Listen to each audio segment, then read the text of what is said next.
How we doing, lads? Welcome back to part 3 of this 3sec 2d6. I think I'm just going to complete this today, to be honest, and get all 4 parts out and do the canon release today. And then we'll make a modification for each of the other nuking versions. Yeah, and I guess we'll just get straight into it. So, there's 2 more things that I want to add here. So, the first thing is something called bypass. Now, basically with nuking, you remember that tunnel's all the way down. What we're going to do now is add something to tunnel dry blocks when we shoot first. So basically what this is going to do is for the first game tick of flight, this is going to tunnel. So any dry blocks in the way, and specifically filters as well, if there are dry filters in the way of this cannon, it will filter bypass them. So what we can do from here then is, let's have a look. So we need to go back to the original timings of the cannon again, which is 9, 11, and then it was like 9, 11, 15.5, and then 18, I think, something like that. Sounds about right. Basically, we need something to go off with our first power that is tunneled off our first power. So in other words, we need this to go off after 9 redstone ticks. So this needs to go with our, we can either go on our comp or our nuke hammer, or our nuke sort of area here.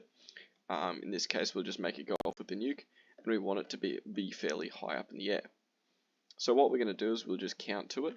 So this might actually be a bit of a pain to time out, to be honest. So what we'll do is 1, 2, 3, 4, 5, 6, 7, 8, 9. You can see that's already 9 there. So this is going to be one of the more painful things to time out, because it is going off so incredibly early. And yeah, we'll just have a look, see where we can power it off. So because it's going off so early, it does make it a little bit painful. One thing that I am thinking of doing is I might just power it off this booster here. So this won't look too good, but basically if we know that booster there is going off on 1 tick before the power, we can just power it off that. So what I'll do is I'll put a redstone block there. Now we do need to keep in mind that this is quick pulsing here, this booster is. So this is going to spit out its block, so we don't need a sticky piston there, for 1. And for 2, we need a reset circuit. So when this pushes up, I want that to power something. I want that to power a row of redstone. So it'll just power something like that. And then of course we can just run our nuke to the side, or our bypass to the side of that, sorry.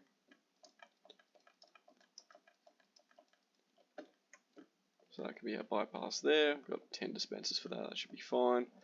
Of course we want this going off, because it's going off so early, we want this higher up, so it's got more time to fall in. So when we try autoing at high speeds, it won't break it. And what we can do from here is we can probably just, we want to power that block there, so we got a reset for it. So what we might do is we might just have something like that, and then, or even better, something like that probably. And that can go there, perfect, that looks good. So we T-fire it. Oh, I got nothing selected. What I'll do first though is put in some dry blocks. Now this is only going to work for the first game tick of flight, obviously, because this is tunneled. So you will, if you do want to use the bypass on this cannon, you will obviously need to build it quite close to the base. But what we can do is we can put in some blocks here. Diamond block, and then here.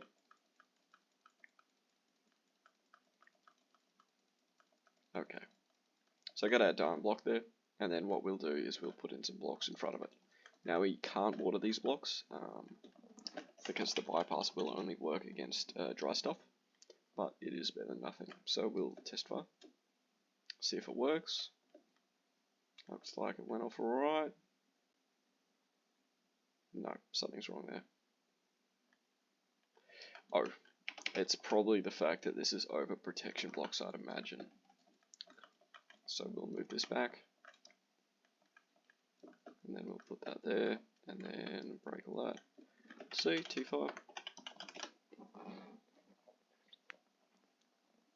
So it does reset. It's not particularly good looking, but there you go. So you can see the effect of it there is it just knocks out those dry blocks. Pretty basic. It's a nice thing to have on your cannons though. I'll explain in a later video how you can get it to go over like multiple game ticks. But for now this will do. So that's our bypass there. Of course we do want to test this on auto as well. So if we turned on. Hopefully it doesn't spray. It should be okay. That's fine, yeah.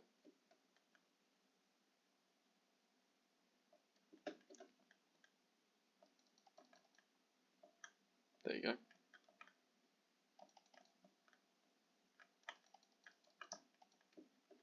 Oops, actually split it. It's funny. There you go. So yeah, that's bypass. Pretty basic. Just something nice to have on a cannon. And yeah, that's sort of it. With that, what we'll do as well is we will add something called shock control. So what shock control basically does is it is something that is hooked in line with this clock here, so that the cannon will automatically turn itself off when it's out of TNT. Again, it isn't necessary, but it's always nice to have. So this cannon is going to be pretty easy because we don't have any dispensers double pulsing. So like this power is only going off like once per side. It's only using 1 TNT out of each dispenser per shot. So what we'll do from here is we will rig up a circuit to do this. There's a couple of ways you can do it. The easiest way I find is, let me just move that back a bit, move 3 east, is with a dispenser that gets powered connected to a comparator. So basically what that will do is, say when this gets powered here, it will fire a dispenser, and off that dispenser you'll get a comparator output that will complete the circuit. So something like this. Of course you need this to be watered as well. So you don't want to fix the water there. But if we say have it there, and then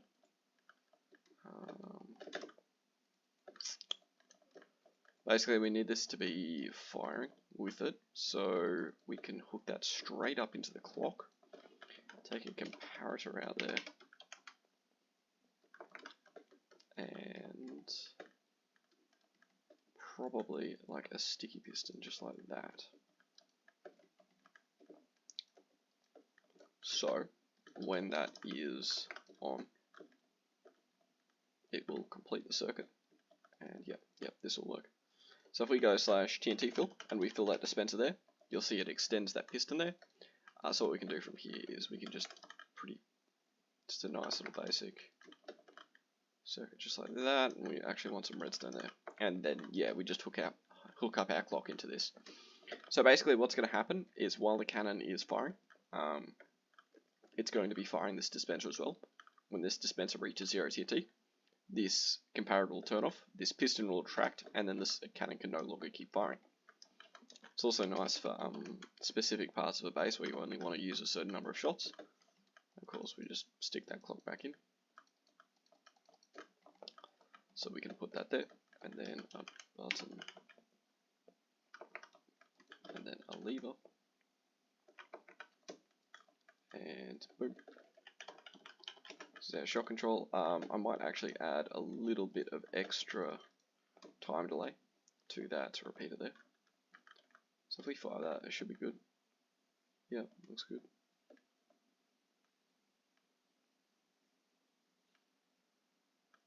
Sweet, all works properly. Should work on auto still. So if I turn that on,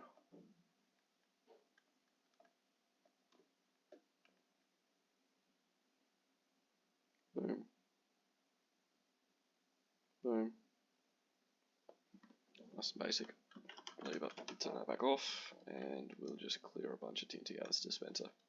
So I'll show you what it looks like when it starts running out of TNT. So take all that out, and we just say put in 4 shots. We've got only 4 shots left in that dispenser there. So I'll just clear my inventory, and I'll just turn on auto again. So that goes 1, and then 2, and then that'll be 3, and then 4. And you can see the cannon's just automatically turned itself off. So after 4 shots, yeah. So you do need to be careful. Before refilling the cannon or refilling this dispenser, I would always turn this off first. And then, yeah, that's kind of it. So what we'll do from this point now is we will test this cannon without protection blocks. And what we'll do is we'll basically get this cannon ready as a schem for the next video, where we can just showcase the features of the cannon, talk about how to use it, that sort of stuff. Pretty basic. But yeah, so let's get this done first. So it's all fine. I'm sort of just like looking around, seeing if there's like any wiring I could neaten up, but it looks fine. The only thing I don't really like is this circuit here. Don't really need that bit there. But for the most part, I'm not too fussed about that. I'll probably move it back a block, but yeah, whatever. I don't really like this web bust wiring either, but it'll do. It's a pretty basic and shitty little cannon, so it's all sweet. So what we can do from here then is we can just destroy these protection blocks. So we'll set these to air. Should work on complex, but so I'm kind of losing faith in complex at this point, so it might not. But most servers with a good cannoning jar should be fine. So we did water this all in the last video, so we'll just hook it up and test it.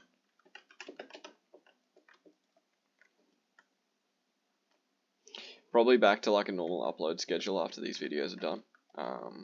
This is a fairly abnormal day because, yeah, as I said, I upgraded and there hasn't been too many videos on my channel recently, so I'm just absolutely smashing this out. But yeah, so what we'll do is we just copied it. I'm pretty sure copy 45,000 blocks. That seems about right, and we'll fire it. Oh shit! I water this. Water. No, I didn't.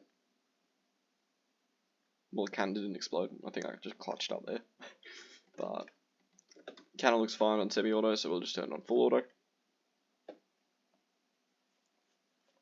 Should be fine. Pretty confident with this one. Yep. I'm happy with that.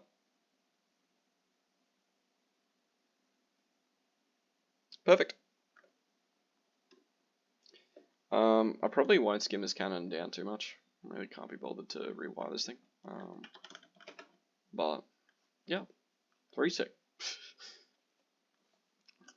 Apart from that, there's nothing else really need to add to this cannon.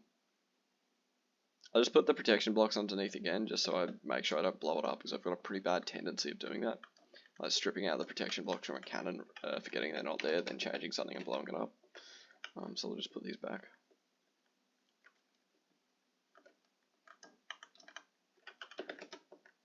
Let's go set bedrock.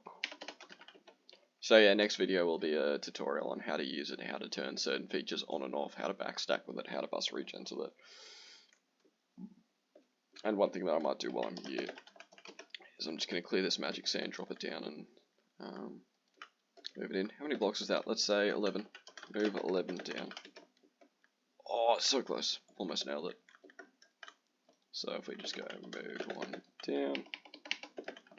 So this pretty much should just be the version of the cannon that's just going to be in its like little export configuration. I'm going to move this piece of cobblestone here. This is for the sandbot, by the way. If you haven't already realized that. And so it should just be 2 sandbots, so 1 there and 1 there. And because it does a 11 by 11 square, it should reach 5 blocks, so it should reach that one-shot sand there on the right. And apart from that, yeah, this has been our 256 3-sec. It's basically ready to go. And then I'll do a showcase video and a proper release video in the next video. So yeah, I'll catch you all in the next one.